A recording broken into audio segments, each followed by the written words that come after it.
হালকু বর্ডারে হামলা হয়েছে, তোকে এক্ষুনি আমাদের সঙ্গে যেতে হবে। সাদিয়া, আমায় যেতে হবে, বর্ডারে হামলা হয়েছে। ওগো, তুমি কেমন বাবা?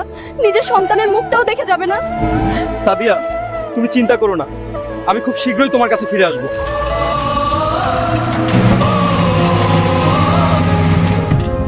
ঝালকা বিরোধী দেশের সন্ত্রাসীরা পাহাড়ের উপর থেকে ভারতের দিকে বোমা নিক্ষেপ করছে, তাদের যোগ্য জবাব তোমাকেই দিতে হবে। স্যার, কসম রইল এই জন্মভূমির, আমার দেশ কখনো ঝুঁকতে দেব না।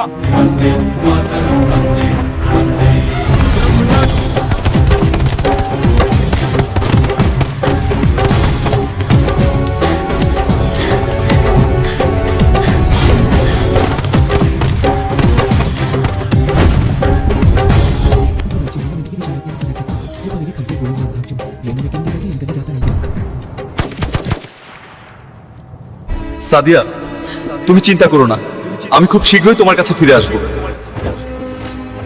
ঝালকু নিজের প্রাণ দিয়ে দেশের রক্ষা করেছে। সে দেশকে শান্তির ঘুম উপহার দিয়ে নিজের চিরন্তন ঘুমের দেশে পাড়ি দিয়েছে। ও আমার প্রাণের স্বামী, তুমি কথা দিয়ে কথা রাখলে না।